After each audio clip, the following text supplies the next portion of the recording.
News Talk 1240.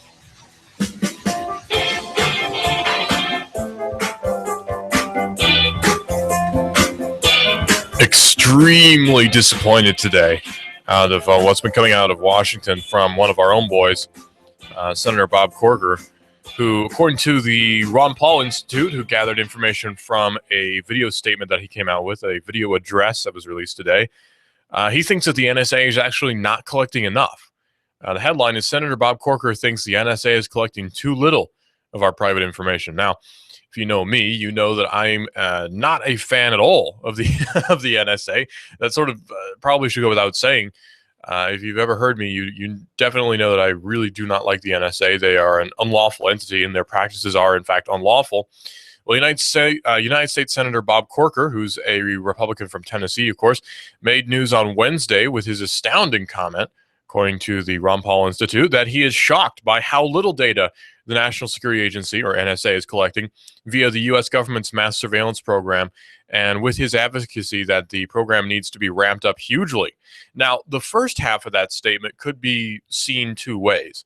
On the one hand, it could be seen as, I'm actually shocked how little data the NSA takes in, as sort of a statement like they don't take in nearly as much as I thought. It's not nearly as bad as I thought it was. But the way he's saying it is, I'm actually really shocked by how little data the NSA is taking in. They should be taking more.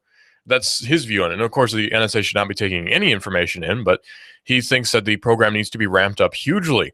So apparently he has never actually read the Fourth Amendment. That's kind of odd. Considering the vast scope of the spying program, Corker's plea for yet more snooping appears to be a call for godlike omniscience. Indeed, Corker is all but calling for the U.S. government to seek the kind of all-seeing power that Christ described God as possessing when he told the disciples that God has numbered the individual's hairs on a person's head and knows when a sparrow falls to the ground. Apparently, these sorts of capabilities, in Corker's view, must be within the reach of the U.S. government because the U.S. government can do no wrong. Now, I mean, we all know that the U.S. government, and not just the U.S. government, I mean, when I pick on the United States, I'm not picking on it specifically all the time, right? I mean, every government is guilty of this, I'm sure. Every government has problems. It's just that the United States government is the one that's at hand. So it's the one that kind of affects us a bit. So it's worth picking at. So I'm sort of poking at it. I'm teasing it a bit. And it's worth doing because not a lot of people actually know what goes on with the NSA spying. People read the news, right? People read the headlines and they say that, well, this guy Edward Snowden came out with a lot of information about how the NSA is spying on our cell phones. And they claim that this is authorized with the Patriot Act. Well, they don't necessarily know what the full extent of that is. It's not just that the NSA is spying on us using cell phone information to capture what they're calling terrorists. I mean, what is a terrorist anyway? What defines a terrorist?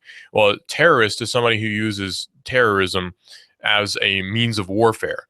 Now, what is terrorism? That's kind of the funny question, what exactly is terrorism? So I decided to look it up, and I'll do it again just so we have the definition fresh in our heads. So terrorism, definition. The definition of terrorism, according to our buddies over at Google, is the use of violence and intimidation in the pursuit of political aims. Well, that's kind of funny when you think about it, because that's kind of exactly what any government is based upon, is the use of violence and intimidation in pursuit of political aims. After all, that's what the taxing system is when you think about it, because it's the collection of revenue against the will of people with threats of violence if you don't pay up. And this is, of course, used for political aims. So actually, the collection of taxes, by definition, has to be terrorism. And that's kind of funny when it comes right down to it. So terrorism is a very broad thing. People love to throw around words that they don't actually know the definitions of. That's just to be expected. But it's kind of funny when you actually look up the definitions of a lot of these phrases that are thrown around. Terrorism could be almost anything these days. I mean, intimidation. I could intimidate you for political aims, and that could be anything. Somebody's speech at a political rally could be seen as intimidating, and that would be terrorism. So now you're a domestic terrorist. Nowadays people say that terrorism is some sort of explosion, targeting a civilian target. That would be what terrorism is. Well, the FBI has its own definition of terrorism. In fact, the U.S. Code has definitions of terrorism: international terrorism and domestic terrorism for purposes of Chapter 113B of the Code entitled Terrorism. So the United States government actually has its own definition for what terrorism is. It says involve violent acts or acts of dangerous to human life that violate federal or state law, appear to be intended to intimidate or coerce a civilian population, to influence the policy of a government by intimidation or coercion, or to affect the conduct of a government by mass destruction, assassination, or kidnapping, and occur primarily outside the territorial jurisdiction of the U.S. or transcend national boundaries in the terms of the means by which they are accomplished, the persons they appear intended to intimidate or coerce, or the locale in which their perpetrators operate or seek asylum. So you see, pretty much every war is a war that depends on terrorism. It's just that the bad guys are terrorists and we're the counterinsurgents or something along those lines. Well, Bob Corker wants us to fight terrorism even more, it would appear. In a video address that was released today, Ron Paul Institute Advisory Board member Andrew Napolitano, you may be familiar with him. He's been on Fox News quite a lot. He has his own radio show, I do believe, as well. And he's been on different radio shows and been featured here on Hot News Talk Radio a few times. That's Andrew Napolitano. He spells out the great reach of the U.S. government's mass surveillance program that Corker wants expanded. Napolitano, the senior judicial analyst at Fox News and a former judge himself, explains, "We know that for the past 13 years, the government of the United States of America has been capturing the content of every telephone call, every text message, every email, every monthly bank statement, every utility bill, and every credit card bill of everybody in the United States of America." Napolitano further explains in his video address that the Constitution was written to prevent the government from being able to look at every word in every document and explore every one of our thoughts without getting a search warrant as required in the Constitution. Because you have to keep in mind, the Constitution does require you to get a warrant, and the NSA claims that it does not require a warrant. Now, the Fourth Amendment is very clear on that, and people get upset kind of when you bring up the Constitution because they say, "Oh, that old thing." Well, like it or not, the Constitution is kind of the law of the land here, and it's the law which senators and congressmen and such swore to uphold, as did law enforcement agencies. So actually, if the Constitution were followed, everyone in the NSA would have been arrested, and probably most of our senators and congressmen would have been as well for authorizing a lot of different unconstitutional conflicts, for being on board with the Patriot Act. There are a lot of different things that would have had congressmen and senators arrested, possibly even executed for treason, crimes against the people. Well, anyway, the Fourth Amendment pretty clearly states, I have a copy of the Constitution right here, the right of the people to be secure in their persons, houses, papers, and effects against unreasonable searches and seizures shall not be violated, and no warrants shall issue but upon probable cause, supported by oath or affirmation, and particularly describing the place to be searched and the persons or things to be seized. So obviously, blanket collection of information, a collection of data is not constitutional. This is actually illegal. Unconstitutional equates to illegal. Some people will throw around the word unconstitutional and say, well, this might be unconstitutional. Unconstitutional equates to illegal here in the States. Now, unconstitutional here might not be illegal elsewhere, but here in the States, it actually is the case that if something is unconstitutional on a federal level, it is illegal. Now, we're seeing some very odd stirrings around this particular area. Actually, here in our area, in Rossville, Georgia, very close to where I live. I'm repping the 706. I'm from Georgia myself. I'm a Georgia boy, proud. No, actually, I'm quite proud to be a Georgian. I'm not knocking Chattanooga or Tennessee by any means, but I am a Georgian. I'm quite proud to be one. I like Georgia history. I like the area I live in, Battle of Ringgold Gap and all that stuff. It's cool stuff. Not to say Chattanooga has anything to be ashamed of by any means. I'm also very happy to live in the greater Chattanooga area, but I'm very, very pleased with Ringgold, and I like my area quite a lot. Well, Walker County SWAT has captured a Chattanooga fugitive. This comes from Channel 3 WRCB. A Rossville neighborhood was put on lockdown Wednesday afternoon. Isn't that odd? The neighborhood was put on lockdown. Can they even legally do that? Not sure. It was put on lockdown day before yesterday, as Walker County SWAT team had a near 3-hour standoff with a Tennessee fugitive. The fugitive came out of Chattanooga. Steve Seymour, who lives 2 doors down from where the authorities, so-called, were, said, I just come home from lunch and saw it all right then, says Steve Seymour. Timothy Bernard Pam is the person who the so-called authorities were looking for, and they took him into custody on Wednesday. Pam was a fugitive from Chattanooga who was being pursued by the U.S. Marshal's Office after a traffic stop in Rossville a few weeks ago. Now, why would a traffic stop cause you to be sought by the U.S. Marshal's Office? What could you do at a traffic stop that would account to a federal crime that would require the U.S. Marshals to come and get you? I thought the U.S. Marshals were there for some sort of interstate crime, a federal crime to enforce federal law. Well, it doesn't appear to be the case here, where the U.S. Marshals, for some odd reason, are seeking somebody for what appears to be a glorified traffic citation. Well, the suspect was driving a stolen vehicle out of Chattanooga, and he fled on foot from the officer and was in possession of a firearm, and that's basically what started it. Now, those things are all crimes, certainly. Stealing a vehicle is not legal. Knowingly driving a stolen vehicle is not legal. And possession of a firearm, depending on the circumstances, unfortunately, is not legal. But that's the explanation of Chief Sid Adams of Rossville's public safety director, and he says that moments after Pam was captured. So Walker County Sheriff Steve Wilson says the marshals tracked Pam to a Brown Avenue residence by the suspect's cell phone. Now that's where things start to get a little bit odd. They tracked him using his cell phone. Now, how did they do that? Well, I may have an answer. A cell site simulator, of course, is a device which is used to track people's cell phones. It's offered up by the Harris Corporation quite gladly to the contractor, or contracted to the federal government, who is all too happy to pay, and the Harris Corporation is all too happy to accept that money, probably more than what the device is actually worth. I'm more than willing to estimate that as well, that they're probably overpaying for this particular device.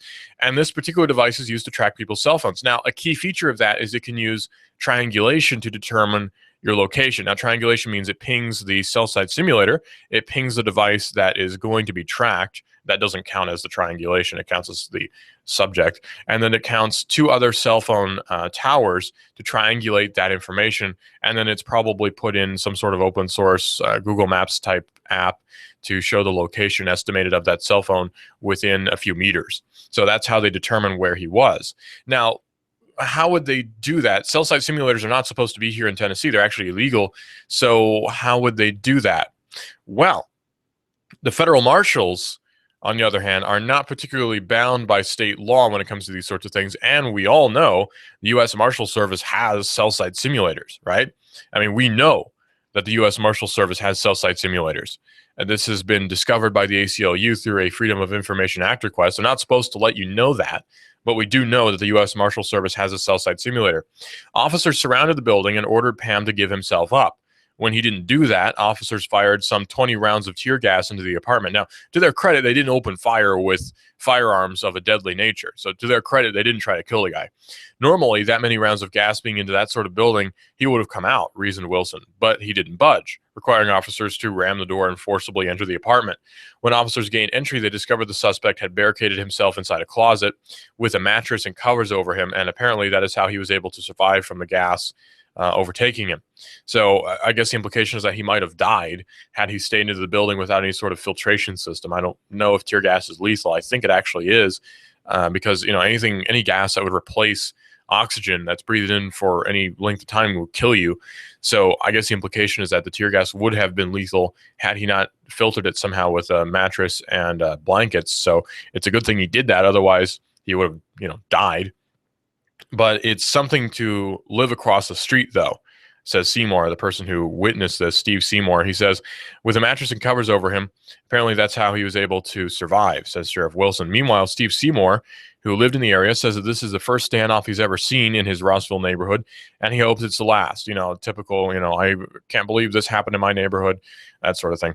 Well, Pam and a 33-year-old girlfriend who's been identified as Tiffany Zapata are in the Walker County Jail and expected to make their first court appearance on Thursday.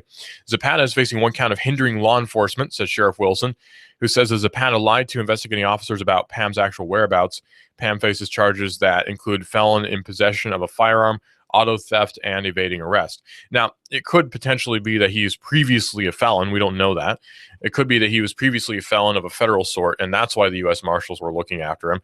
Even so, it seems that a cell site simulator was used to track him. Now, that seems to be a little bit odd. A cell site simulator could potentially have been used here, and the evidence does seem to point towards that.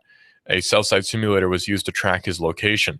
So this is a very disturbing course of events here. Was a warrant used? Now, he had an arrest warrant after him, but you have to get a search warrant as well. So was a search warrant used to obtain his location information? Now, if his lawyer is smart, his lawyer might actually ask, how was this information obtained, and attempt to get a Freedom of Information Act request to determine whether or not there was a to determine whether or not there was a cell site simulator used to acquire his location, in which case they may actually just drop the case, because that's happened before, where there was a burglary and the police used a cell site simulator to determine where the burglar was. And then when the attorney for the person, the defense attorney, asked how they acquired that information, they dropped the case altogether. So this may happen in this case too, and that would be pretty funny. But it's strange to see these national issues hit home, isn't it? It's weird to see something like this hit home, where it appears that a cell site simulator was used. Now, I know people are going to say, well, don't you want cell site simulators to be used to capture fugitives? Well, this has broader implications than just tracking down a fugitive. I'm sure they could have tracked him down using more traditional methods, right? A cell site simulator doesn't just gather information about somebody who was in one location. It doesn't just collect information from the one person. That means anyone who is in that neighborhood also has their information gathered, and that's actually a crime. That's actually illegal. So it's, no matter how you slice it, no matter if this was used for good or not, no matter how you slice it, it's actually illegal to use this device. It's not legal. It is a crime. It's unconstitutional. It's an unreasonable search and seizure. So they have to have a search warrant for that specific item. Now, I don't know if they have one or not, because it doesn't say that. If they didn't, then that was an illegal search, and they actually violated his rights. Now, whether you like it or not, a criminal does have rights. That's kind of the funny thing. A criminal does actually have rights, and whether or not this device was used in order to legally carry out an arrest, that doesn't really matter. If the device was used without a search warrant, that is a crime. That's actually illegal. So that has to be kept in mind. So these two things, the Bob Corker story and this local story, all tie together, and it's a very disturbing turn of events. And I'm very, very, very disappointed in Bob Corker, the senator from Tennessee, representing Tennessee, for wanting there to be more surveillance, it would appear. Now, that's a very disturbing turn of events. The story is that Bob Corker is shocked how little surveillance there is being carried out by the NSA, and he apparently wants there to be more. That's kind of a problem, because that's unconstitutional. Well, anyway, this is AM 1240 Hot News Talk Radio. We're everywhere. You can listen live at Hot News Talk Radio at hotnewstalkradio.com. Download the TuneIn Radio app and search for Hot News Talk Radio. Hot News Talk Radio is on Twitter, where you report the world of sides. It's AM 1240 Hot News Talk Radio. And you can save half off now. You go to hotnewstalkradio.com, click on the half off link for some great deals. Hot News Talk Radio saves you money. That's AM 1240 Hot News Talk Radio. And in fact, on half off, what they're selling on the website, or what we're selling on the website, I should say, at hotnewstalkradio.com, there are some boots that are similar, not quite the same, because they're much smaller than the ones I'm wearing. I have gigantic Bigfoot feet, but there are some boots that are similar to what I'm wearing here, Desert Storm era military boots. And I gotta say, I've been wearing them for, how long has it been now? About 4 hours, and they're quite comfortable. So what do you know? Now, these aren't, I can't say that they're exactly the same boots that are on hotnewstalkradio.com. They're very similar, but they're much larger, because the ones on Hot News Talk Radio, I believe, are size 9 and 10, and I wear size 13 to 14. So you have to keep that in mind too. But these boots are very, very comfortable. I've been wearing them for quite a while, and I like them. Now, there could be a little bit more padding, so you might want to buy some of those shoe pad things, like the Dr. Scholl's type deals, and stick those in there. But other than that, they're great. They have steel toes. I can't complain. They've saved me from knives being dropped on my feet quite a few times. So pretty great stuff. Well, this is Hot News Talk Radio, AM 1240, talking about Bob Corker, and I'm very, very disappointed with Bob Corker. We're going to talk about that more in just a little bit, and how much the NSA affects us, because some people may not understand what the implications of NSA mass surveillance are. And it doesn't really matter, actually. It's a funny thing, because it's illegal anyway. I mean, think about it. It's a violation of the Fourth Amendment, and is thus illegal. So this means now, if it's true that Bob Corker is advocating for this, it means that he's advocating for something which is in fact illegal. Well, Mitch McConnell was actually advocating for NSA mass surveillance as well, which means he's advocating for something which has been deemed to be illegal. And it's not just illegal because the courts and the Federal Appeals Court determined it to be. It's illegal because it's a violation clearly of the Fourth Amendment. I mean, clearly. They're gathering information without warrant. It's a warrantless search, meaning it's illegal. So how can anyone possibly defend that? I'm not sure how you can do that, but it is still a crime. And regardless of whether or not a federal appeals court says, they ruled that it was, but it's still a crime. So I'm very, very disappointed in Bob Corker. I don't think that he's a bad person by any means, but he's very much mistaken about NSA surveillance. He's very, very much mistaken about NSA surveillance. This is not legal. It's not right. It's not just. It's not the lesser of two evils, because it's still evil. And that means that you should not choose it. When given the choice between the lesser two evils, you should choose neither. And there's no such thing as a necessary evil either. So many people will say that there is. Well, the taxation system is a necessary evil to uphold the U.S. military, blah, blah, blah. There's no such thing as a necessary evil. If it's evil, it's not necessary. It's not just, it's not right, and thus should not be carried out. This is Digital Drive. I'm your host, Russell. The show, we talk about technology and more. More on that in just a few seconds right here on Hot News Talk Radio. That's AM 1240. Go to hotnewstalkradio.com to listen to us live. Hot News Talk Radio. This is a mob mode. This is the mob mode. What kind of fool do you think I am? You think I know nothing about my... You give us 12 minutes and 40 seconds, we'll give you Chattanooga and the world. News Talk 1240. Hi, this is your computer speaking. I don't feel so well. It's like I've come down with a bug, and I'm getting slower. Affordable Computers. We fix sick computers. Your hometown guys at Affordable Computers will repair your PC in half the time of the big boys at an affordable price. No tricks, no gimmicks, no computer speak technobabble. Just good, quick, and courteous affordable service and repairs. Want to affordably supercharge your PC? Affordable Computers on Highway 58. Affordable Computers hand builds all desktops in-house. If you're looking for a better-than-new refurb laptop, $150 will get you a Dell or another name brand at Affordable Computers. Affordable Computers, Highway 58, between Arby's and Taco Bell. Also Fort O, Battlefield Parkway, near Holcomb's. Affordable Computers, we service what we sell. Call 499-1975. That's 499-1975. Wow, this is amazing. I'm feeling great. Supercharged. Do you feel better outside your home or business than in? Indoor air quality is important. Mildew, mold, smoke, water, and rodent damage are prime causes of poor indoor air quality. Ducts, Indoor Air Professionals, better known as Duct Busters, cleans HVAC systems using 127 definable Duct Busters steps. Let Mark Thompson address the indoor air quality at your business to help reduce employee illnesses. Prevent fires by cleaning your dryer vents. Mark and his parents, Dick and Joan Thompson, have been building our local economy and helping local people with HVAC systems 16 years. Ducts, Indoor Air Professionals. Call 876-9907. 876-9907. Ducks. Call now. You give us 12 minutes and 40 seconds, we'll give you Chattanooga and the world. News Talk 1240. You love your hometown. Are you interested in free markets, in local economy? Do you hope that Chattanooga can survive the next meltdown, the next chain of disasters in the national economy? What's the best way to live out the ideals of self-government and self-determination? Join me, David Toulis, weekdays 1 to 3. Host News Talk 1240. Love your neighbor, buy local. News Talk 1240.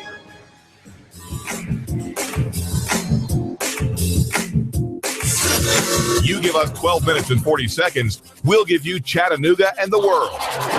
News Talk 1240. Fox News Radio, I'm Lilia Moo. Despite the president's veto threat, The title is amended.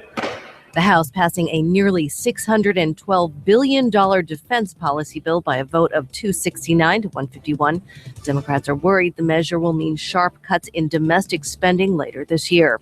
Just now at the Capitol. We are here to honor heroes who lost their lives in the line of duty. President speaking at the National Peace Officers Memorial Service. An ISIS leader reportedly out with a new audio tape. In addition to amplifying the message that true believers must come to Syria and join the caliphate or commit acts of violence where they are, the message is also seen as a proof of life after reports ISIS leader Abu Bakr al-Baghdadi was severely injured or even killed in a U.S. airstrike in March. Fox's Catherine Herridge. Fox News. We report, you decide.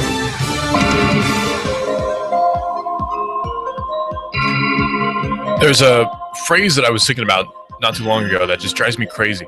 And I don't fault the person who said it for saying it. I want to throw that out there just in case he's listening. I don't fault him for saying it because it's easy to fall into. It's really easy to fall into it, especially if you're of a statist mindset. It's incredibly easy to fall into this trap of saying the government lets you do such and such. They don't let you do anything. That's the thing. You do it because it's your right to do so, and no matter what it is.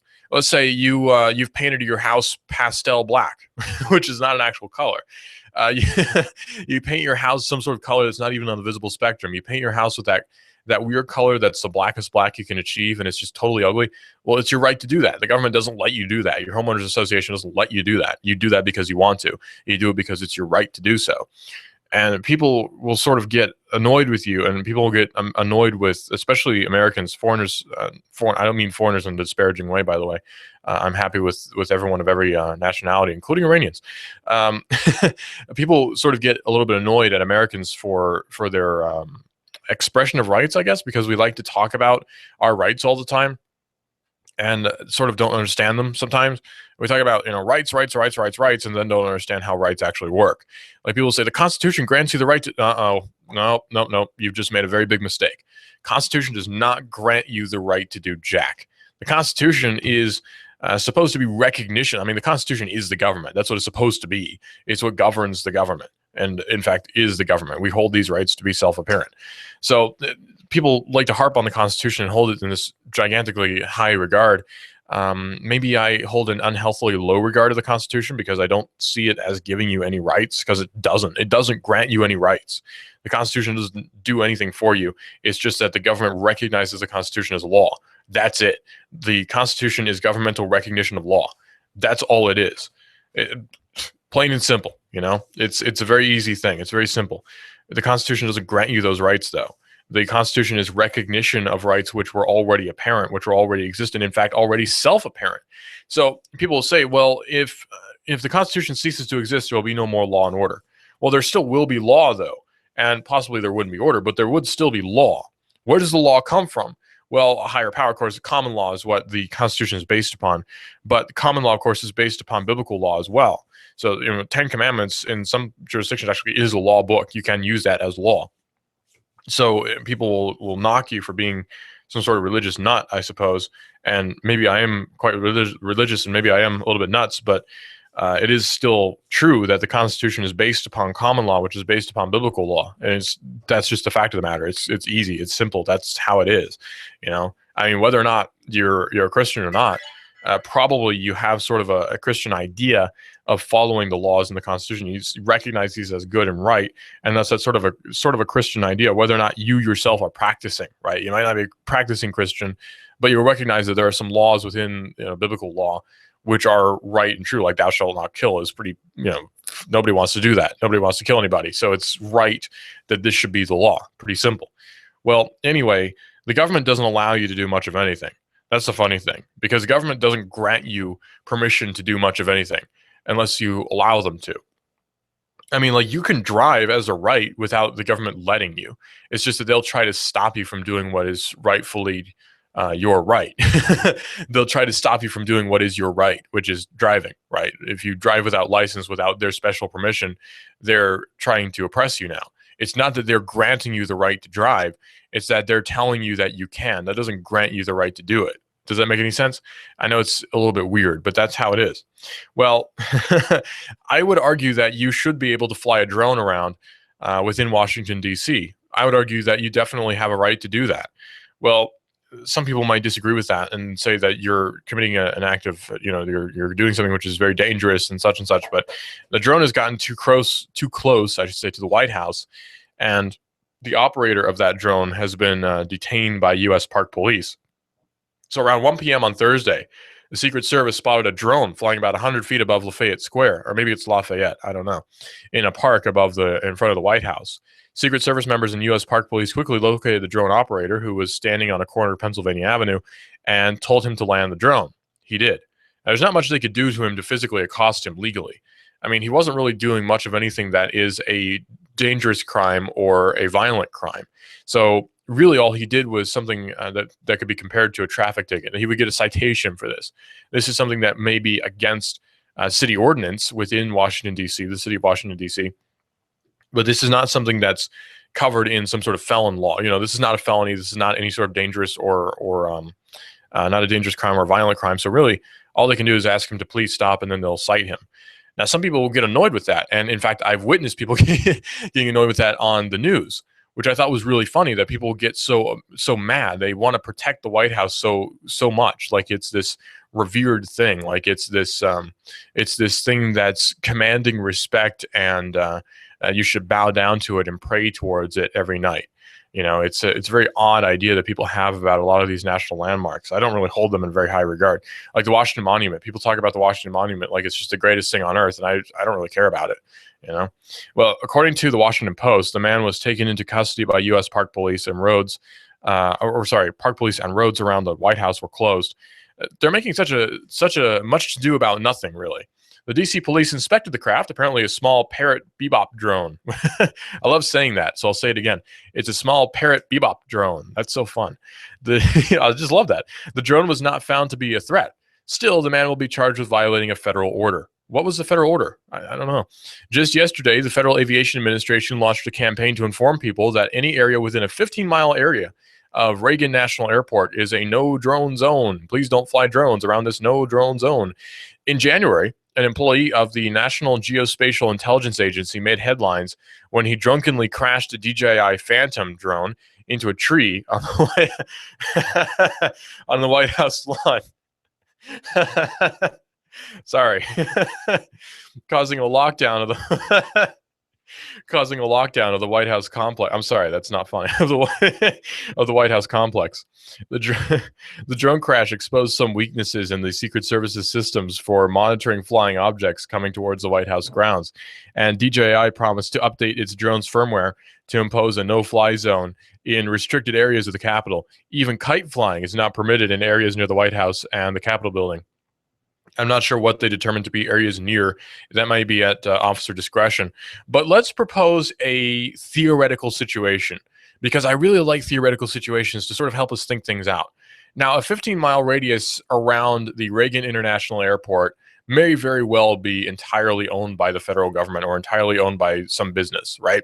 Okay, we can assume that that is realistically the case. But let's bring up a theoretical situation. You actually own a house. You actually do own this house within a 15-mile radius of Reagan International Airport. Now, this is your property. In fact, let's take it a step further. You own a land patent. Now, this is entirely theoretical and totally unrealistic, but let's say theoretically, you own a land patent for this very small house, like the house in Up. You ever see the Disney movie Up, where he has his house and it's this like maybe a half acre that he owns, and he has a little front lawn, he has maybe a little bit of a backyard, and he's got his own little mailbox, and he has this nice little house, very quaint, very nice, and he owns that house. That's your property. You own this property. You have a land patent to this property. This property has been passed down to you from your great-great-great-great-grandfather who fought in the Revolution. Okay, so you're as American as apple pie and baseball and F-16 fighter jets and Top Gun the movie. You are so American. Cool. Okay, now one day your grandson comes over, okay, to your property, which is in a 15-mile radius of the Reagan International Airport. Again, theoretical. But let's say your grandson comes over and you've gotten him a little trinket from the mall, or you ordered him a little present, and it's a little drone. Hey, how fun. You've ordered him a little bit of a drone, and it's quite a fun little toy, and your grandson is playing with that in your front yard, and it's Christmas Eve, and boy, what a nice day it is. And it being the Washington, D.C. area, it's pretty cold, actually. But your son goes, hey, Granddad, can I fly the drone out in your front yard? You go, yeah, go ahead. Have fun. Uh-oh. You've now violated a federal order. Uh-oh, your son is whisked away by the Secret Service. The drone is then immediately taken into custody as well. It's been put in little handcuffs, drone handcuffs. Your son is whisked away in a Secret Service car, and you yourself are also arrested for allowing this to happen and possibly allowing for the delinquency of a minor, or contributing to the delinquency of a minor. You see, that's the problem, where people talk about all day about how great this country is and how free we are. But you own this property. This is your property. But because you violated this federal order that's so arbitrary and really shouldn't affect you in any way. I mean, a kid's not causing any harm. A kid done nothing wrong. Anybody who's reasonable would agree that this child has done nothing at all wrong. But, you screwed up. You let your kid fly a drone in this 15-mile radius, and now you've caused a big old problem. You see, that's where we have this oppressive system, where the founders would probably be all happy that your kid is flying a drone. But I don't like to hold the founders in a massively huge regard either. But it could be reasonably said that the founders would probably be cool with a kid flying a drone within a 15-mile radius of an international airport, because really, what's he gonna do? I mean, if he does fly a drone into a plane, then that's a problem. But until that point, nothing really has happened. Say he flies the drone onto the property of Reagan International Airport. Now that is a problem, right? Because Reagan International Airport is not owned by you and it's not your property. And thus anything that's done in that property is something that's potentially a violation of somebody else's rights, right? But on your own property that is theoretically within a 15-mile radius of Reagan International Airport, you really shouldn't have done anything wrong, and you probably have not, right? You probably have not done anything wrong. But we have this oppressive system that caters to the surveillance state, that caters to the law enforcement state, that caters to the men in black state, where you got the guys in the sunglasses and the earpiece, and they walk around all, they're eyeing you because you're standing a little bit too close to the Constitution there, standing a little bit too close to that Jefferson Monument. Are you dancing in the Jefferson Monument? That creates a disturbance. You're under arrest. And there's videos of that happening. You see, people talk all day about what great rights we have in the United States, and we do. We do have rights in the United States, and it's great. We have rights everywhere, actually, but they aren't recognized. That's the thing. People do have rights. We do have these rights. They can't be taken away, but they can cease to be recognized, you see. We have great amount of rights within the United States. We do. I can do a heck of a lot of things on this property here. Because we were renting out this space, we sort of own it a little bit. There are different laws regarding that, but I could carry a gun right into the office. I can do that, and because the owner of the station would probably be cool with that, I can do that. I'm sure he'd be fine with that. I can do that. There's a lot of different things that I can do. I have the liberty to do, especially on my own property, where I can do all sorts of cool stuff, and I have that right. But some of the rights I have aren't actually recognized by the government. And that's where the problem starts to arise. It's not that they're taking away our rights. This is a very, very important phrase. It's very important you recognize how this phraseology works. They're not taking away your rights. They're ceasing to recognize them because they can't take away your rights. Rights are granted by God. Can you steal from God? Can you take something away from God? Well, no, these rights are something which have been given to you by God. It's a gift from us. So can that then be stolen by somebody else? No, not really, because it's a metaphysical thing. It doesn't really exist in a physical way that can be stolen away, but it can be violated. It can be ceased to exist, you see. It can cease to exist.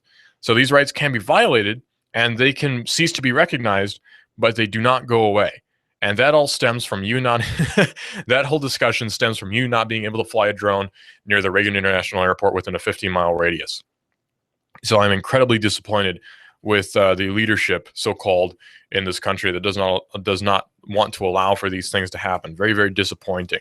Well, there are a lot of things that they don't really, they're not happy with. One of them is us being mad at NSA spying, right? Like, people speak out against NSA spying, and these people are called, they're terrorist lovers. You're pandering to the terrorists, and you probably were a communist in the 80s too. Well, the Ron Paul Institute has a very good article on one of our own boys from Chattanooga, the Chattanooga area, I should say. Senator Bob Corker thinks that the NSA is collecting too little of our private information. That's a headline on the Ron Paul Institute. I'm very disappointed. United States Senator Bob Corker, who's a Republican, of course, right? That makes a difference, from Tennessee. He made news on Wednesday, 2 days ago, with his astounding comment that he's shocked how little data the National Security Agency is collecting. Now, there are two ways you could take that. I would say I'm shocked, actually, by how little data the NSA is taking in. It's not nearly as much as I thought, but it's still illegal and should not be done, right? That would be my reaction to it. His reaction to it, which I'm, again, very disappointed in, is he's shocked how little information the NSA is taking in. They should take in more. Now, it's not I'm shocked how little they're taking in, and I'm actually a little bit relieved. It's I'm shocked how little they're taking in, and this is not a good thing. They should take in more. They need to steal more. Well, Senator Bob Corker, unfortunately, seems to have that view. Now, do I think Senator Bob Corker is a bad person? No, I don't. In fact, I hold the belief that Bob Corker is very likely a Christian man, but I do think he's very much mistaken in his view. Do I think Bob Corker should be strung up for his view? No. But do I think Bob Corker is very much mistaken? Absolutely he is. And this is a shame. And he needs to be educated on this matter. Perhaps he doesn't understand the full implications of this situation. And that's entirely possible. And I'm not going to say that Bob Corker should be strung up and hanged or for treason or anything like that. But it's quite a shame that he holds this view. It's quite a shame that he holds this view. Well, in a video address that was released today, Ron Paul Institute Advisory Board member Andrew Napolitano helped us out to understand what the NSA surveillance means. And he says, we know for the past 13 years that the government of the United States has been capturing the content of every telephone call, every text message, every email, every monthly bank statement, every utility bill, and every credit card bill of everybody in the United States of America. Napolitano further explains in his video address that the Constitution was written to prevent the government from being able to look at every word, every document, and explore each and every one of our thoughts without getting a search warrant as required in the Constitution. Yet, the U.S. government has proceeded year after year as if it has the authority to exercise such godlike power, pointing to the Patriot Act as its legislative permission slip. Except it kind of is. In the bureaucratic world, they do have the permission from the Patriot Act to do these things. But does that mean that it's legal? Well, no, actually, because the Patriot Act is actually not legal. It's not a legal law. And that's kind of a funny statement. It's not a legal law, but it actually is illegal. I mean, I'm holding in my hands now a copy of the Constitution, which is the rules, the guidelines which the government is supposed to follow.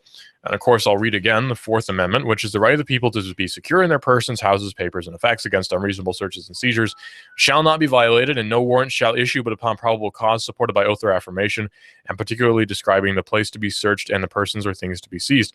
That's pretty clear, right? I mean, that makes sense, and it's pretty clear that you need to have a search warrant in order to obtain information, such as the information that's obtained by the NSA and these mass surveillance bills and these mass surveillance, seizures.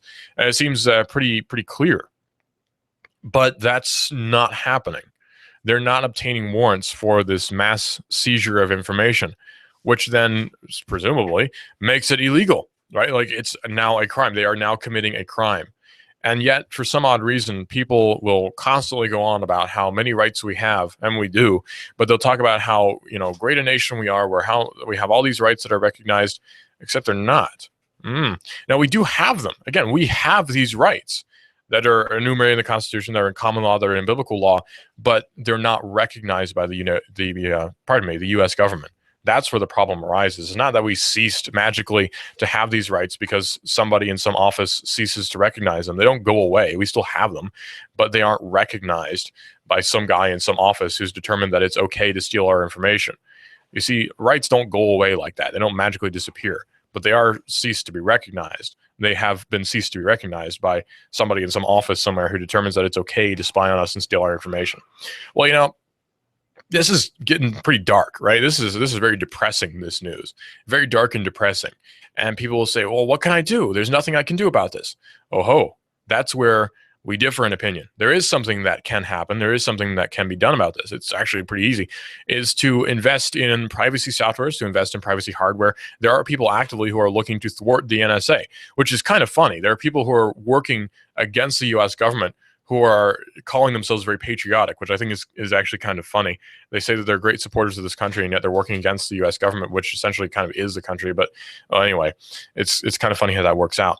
And there are these people who are working to stop the NSA from doing what they're doing. Support people such as Edward Snowden, supports people such as Julian Assange, who are working quite vigilantly to point out the ills in our society, the ills which occur with the U.S. government. These things need to be pointed out.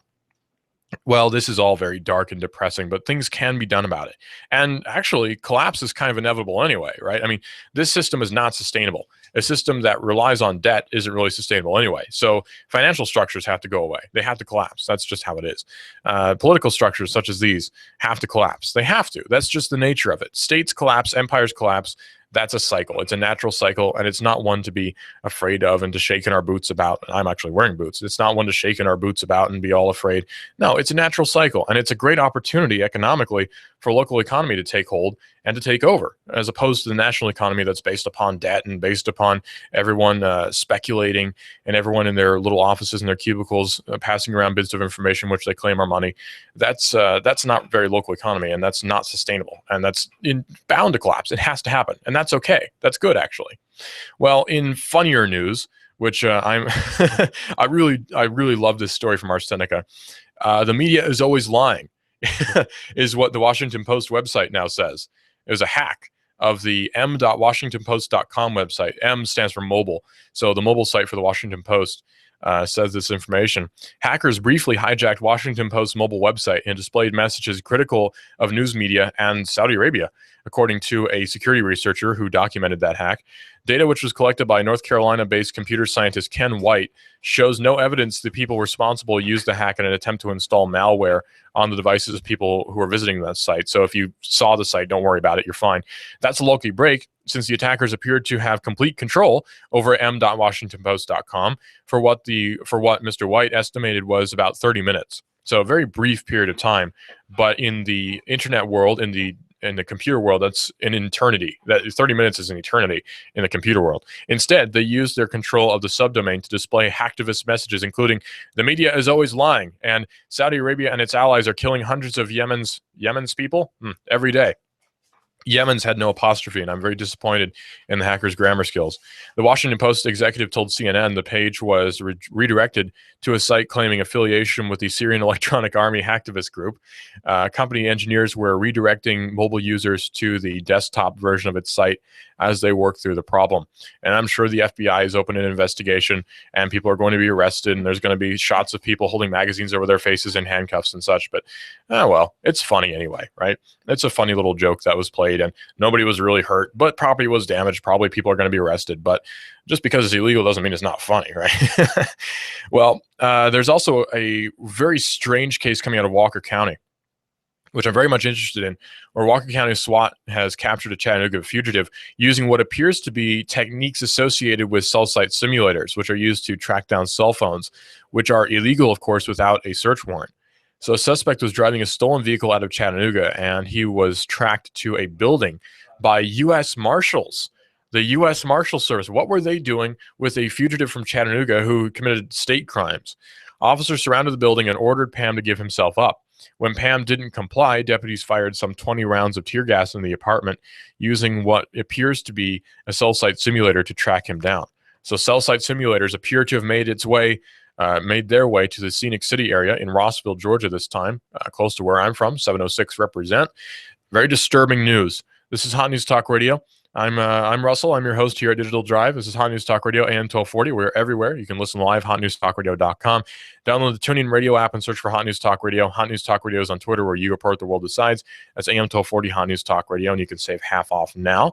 Go to hotnewstalkradio.com, click on the half off link for great deals. Hot News Talk Radio saves you money. That's AM 1240 Hot News Talk Radio. Nuganomics.com. With David Toulis is coming up in just a few seconds. It's a show where the very esteemed David Toulis talks about local economy and free markets in his wonderful, valiant defense of the free market versus the national oppressive economy right here on Hot News Talk Radio. This is a